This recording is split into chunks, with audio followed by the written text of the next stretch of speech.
Welcome back, Charleston, to the last few minutes of the Brian Beatty Real Estate Show here on the Big Talker, 1250 WTMA and WTMA.com. I want to end this show with some highlights from a report that I put together at this point about 3 years ago, and it's 90 things to do to sell your home for top dollar in any market. And this really is kind of a checklist of sorts for every single area of your home, inside and out.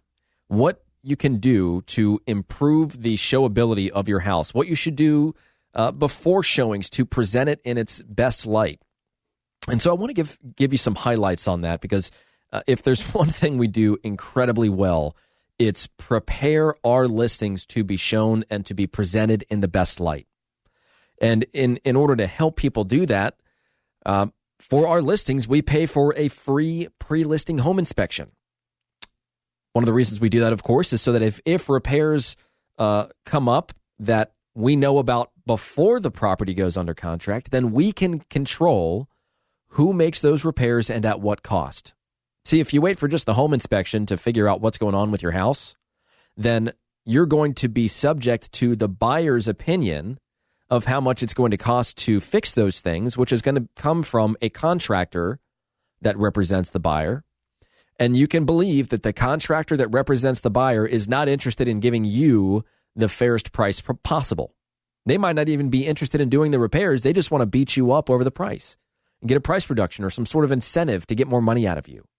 So if we know these issues exist, then we can shop contractors, handymen, plumbers, electricians, service people, so on and so forth, to make the repair at a cost that's right for you. Or if you don't have the money, then at least we have the information which we can use in our pricing and negotiation strategy. We also have a professional designer and decorator that comes through the house, walks through room by room with you and tells you what you should do, tells you what you could do if you wanted to go the extra mile, and then what you shouldn't do, what's not a good idea, what's a waste of money, which I really appreciate, and something that we spend a lot of time on, because so many times we're called out to people's homes that want to sell it, and they've already been through the process of preparing it.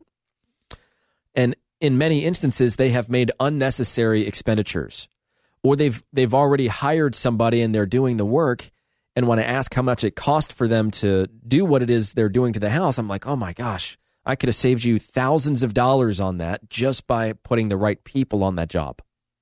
So I really urge you that if you're thinking about selling your house, before you hire people, before you get contractors to come out and quote the work, we should have contractors on payroll at this point because of the amount of business that we send them, but we know the best people in different areas. You need a fence guy, an HVAC guy, you want painting done, you need some repairs done around the house, you want a landscape. We have all of those people ready, willing, and able to help our clients at the best rates. In many instances, they give us a discount because of the volume of business we send them, and they have fantastic customer service. They're actually going to show up on time and get the job done for you, rather than you kind of hoping that the Google reviews that you see online are going to be synonymous with the effort that particular contractor puts in. We want to give you some confidence in that approach to preparing your home for sale.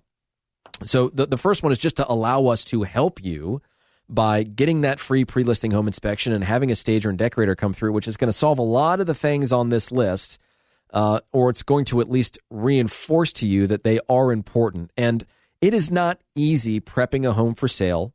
If you've really kind of dug in the past few years and you're just really comfortable living in your house, but you know that it's not really show ready. There's a lot of stuff around the house. It is cluttered. Maybe one of the reasons you bought your house was because of this big family room. But because you have such a big family room, you now have a bunch of stuff in there that you don't use and kind of clutters up the space, but just makes the room look full. Well, maybe one of the things we do is we return that room to looking like a nice big room with a bunch of possibilities.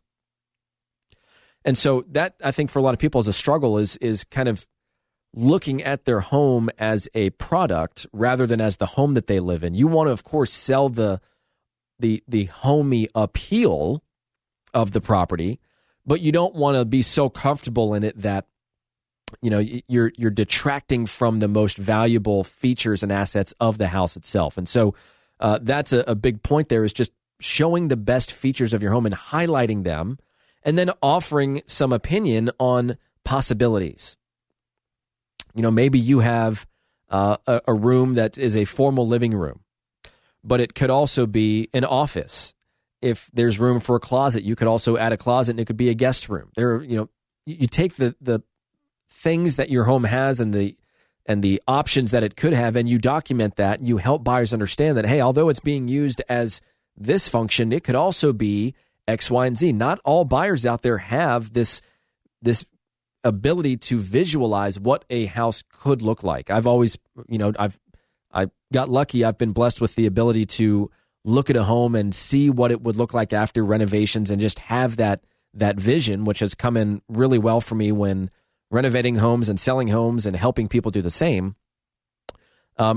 Which brings me to another point: repairs versus renovations. It is not a good idea, in my opinion, to renovate to sell. We do want to look at repairs. We want to look at what other people are going to look at and then try to beat you up over. They're going to attach their price plus their inconvenience to the cost of that repair. We want to try and take control of that situation, which is why we do that free pre-listing home inspection. When it comes to prepping for showings, here's just another quick tidbit of information. When we work with people, we want the buyer to understand what's special about that home that really can't be expressed through pictures or through bedrooms and bathrooms and square footage and granite countertops. And those are things like, why did the current owner choose this location? If they have kids that are in the area, talk about that. Talk about the cool neighbors that you all have, that it's just a really relaxed environment. Or maybe, the complete opposite. Everybody, is very cordial, but they kind of keep to themselves. It's going to depend on what the buyer wants and whether they want privacy and they want to be left alone, or if they have young kids and they want the ability to connect in the community with other families, which frankly is the job of the real estate agent, to go on a fact-finding mission before that showing occurs to find out how to best sell that house and the features of it to that particular buyer through their buyer agent. And so when it comes to prepping people for listing properties for sale, I'm happy to give this list to you guys. It's something that I wrote personally. If you'd like it, text the word guide to 843-345-1273 or go to listingsincharleston.com. And I'm out of time. So thank you so much for listening to the Brian Beatty Real Estate Show on the Big Talker 1250 WTMA and WTMA.com. Remember to call us at 843-345-1273 or check us out online at listingsincharleston.com. Join us for another edition of the Brian Beatty Real Estate Show next Saturday morning at 9 and Sunday morning at 10.